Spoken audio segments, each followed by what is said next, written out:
Hey, what's up guys? John here. Seeing some very scary things happening in the state of California. I have a love-hate relationship with California. I moved there in 2006. Everything that I've known, all my friends, everything was just built around California for the most part. And I left recently, and after looking at what's happening right now in this state, it's very scary, very concerning. It looks like the government and Newsom and everyone that's driving the new change in California, this newfound power that they've assumed, they're never going to let up. It's going to get crazier and more insane for property owners, businesses, everyday citizens, and everybody in between. First and foremost, they're sitting on $100 billion in extra cash. $100 billion, that's not a small number. And right now, they are proposing, and right now it already gets approved, $100 billion state budget proposal. So they're sitting on $100 billion. They have this new proposal for $300 billion, which is going to change healthcare, housing, homelessness, medicine. It's going to change every single facet of California. They're even going as far as giving money away to buyers to buy properties, which could in fact increase the housing cost in California, make things even crazier, which for them, why do they care? If they increase housing costs and property taxes are going up and it's just more revenue for the state, right? Well, take a look at this. Share this with you first. So did you strike gold selling your house in California? Maybe you should share the wealth, right? They're pushing for this new change, which is the United House LA initiative would slap an added tax on property sales above $5 million and plow that revenue into housing and homelessness prevention, right? $5 million. It's not just houses. This could be an office, it could be land, it could be industrial real estate, it could be any type of property. $5 million. Now they're going to take this tax money. They're not going to give it back to, the everyday citizens. No, they're going to take it to the state, and the state is then going to be able to use that money to buy up infrastructure, buy up housing and real estate, and buy everything up in California. And are they giving any of that away to tenants, to anybody? No, they're just stealing the wealth, right? That's essentially what's happening. The wealth is being taken and held by the state. And the state's essentially saying, you know what, I promise. It's like an IOU. I promise you, now I'm going to do the right thing. I'm going to give you affordable housing. I'm going to do this and do that. But at the end of the day, I own it and you don't, right? That's essentially what's happening. They're coming after the property owners. But it's very fascinating here how this whole thing kind of plays out. So right now, the California legislature passed the $300 billion budget on Monday, angering some Democrats, Republicans, and the governor, Gavin Newsom, wanted the budget with fewer longer-term items for the record of $97.5 billion surplus, only being there for 1 year. Now, what is also something we need to pay attention to here is they have an eviction moratorium in the state of California and Los Angeles. And this eviction moratorium has 700,000 tenants that are not paying rent. So these landlords are stepping into financial hardship, and they are now using funds to buy affordable housing. What affordable housing are they going to be buying? They're likely going to be buying cheap real estate from distressed property owners, like they already have. They purchased 5,000 doors throughout the state of California from distressed mom and pop landlords. Distressed mom and pop landlords. This is Gavin Newsom said this.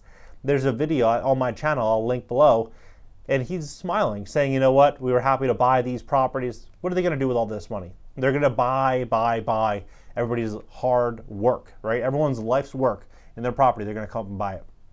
The overall passed this budget, $300.7 billion.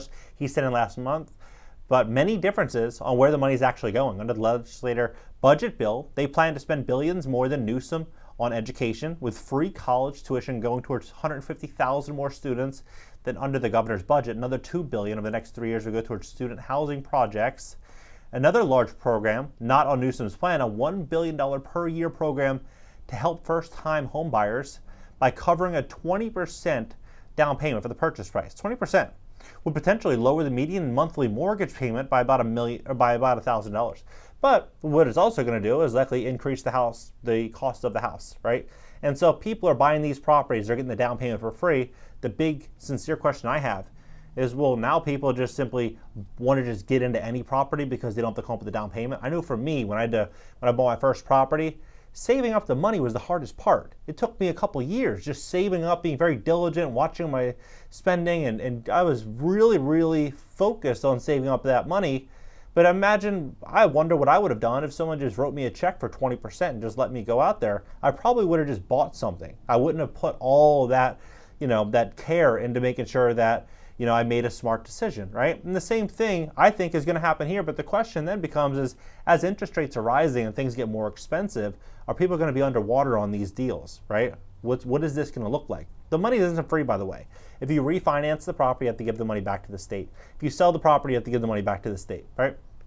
Okay, which is, it's their money. Well, really, it's our money. Well, all the citizens of California anyway, would potentially lower the median monthly mortgage payment by about $1,000. However, critics say that the plan would not work due to sellers increasing the price even more, since they know that guaranteed funds would be attached to it.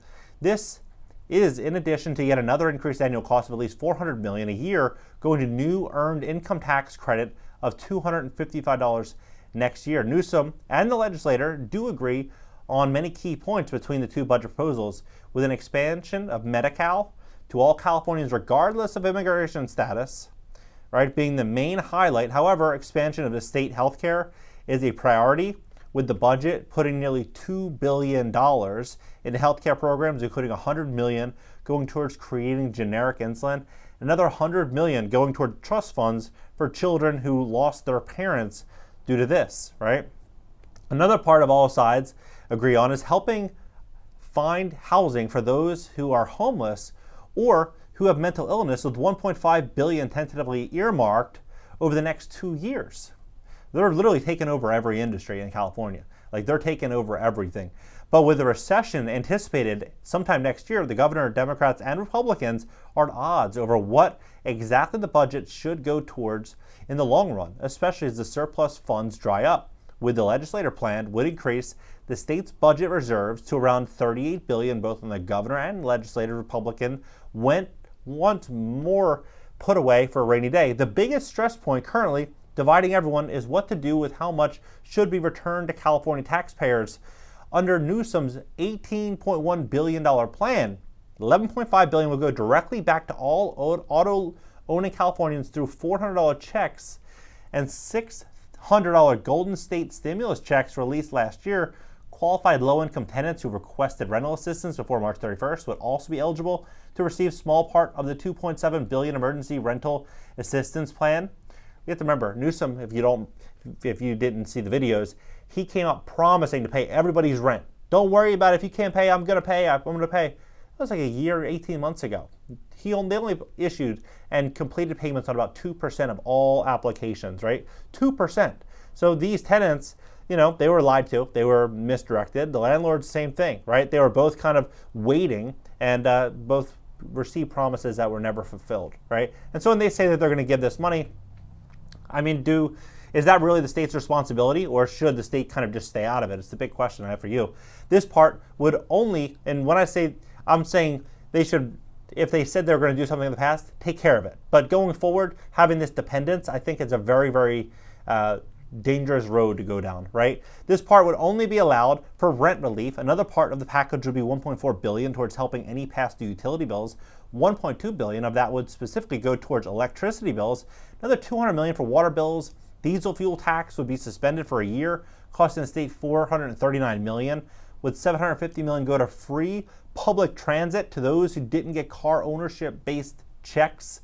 However, legislator plans would only return $10 billion to Californians, with $8 billion going towards rebates not based on car ownership. They're also moving forward in this new direction with paying people not to have cars. Like, this is something that they're pushing for with these tax breaks and new incentives that they're moving in. $1.3 billion for small businesses, $600 million. Also these small businesses would be in much better shape if California didn't regulate them and push them in the direction that they have the last couple of years. So this $1.3 billion probably cost these small businesses $10 or $20 billion. $1.3 billion in small businesses, $600 million for tax credits for low-income residents and workers who pay union dues. And they go down here and they say that while today is an important step, there's more work to be done. Governor Gavin Newsom would like to see more immediate direct relief to millions of more families with rising gas, grocery, and rent prices. Like, they're really moving in this direction where they just want everyone to be dependent on the state, because they have multiple universal basic income programs in California. Like, they're really moving in this direction. I think it's going to really change everything that we know about California. The governor's plan includes an additional $3.5 billion beyond what the legislator leaders have proposed to help millions more people meet everyday costs. Governor Gavin Newsom's senior advisor for communications, Anthony York, said on Monday This is going to be a very, very interesting couple years to watch for California. I think we're going to see so much change, especially landlord-tenant rights. I think we're going to see businesses going under new regulations. Nothing is free. When they offer you all this money, when they say, "Oh, we're going to give you, X billion to this and hundreds of millions to this," since when in history have we ever received something for complete free? Right? When has anything been free? The last 3 stimulus checks, $3,600. Was that free? No. We have inflation, many would argue, at 20 or 30%. So you get $3,600 and then you're met with 20 or 30% inflation, right? What is this going to look like? Right? What is California going to look like? It's a big question. Drop your comments below. I'm curious as to your answer to that question. Subscribe or else subscribe to my second YouTube channel. It's going to be an interactive show and a podcast starting this upcoming week, as well as LinkedIn, Instagram, Twitter, TikTok. Everything's in the banner. You need help with your credit? You want to get started on YouTube? Want to get on the YouTube grind with me? CashNow.video. You want to learn about real estate? CashNow.video. I'll catch you guys in the next one.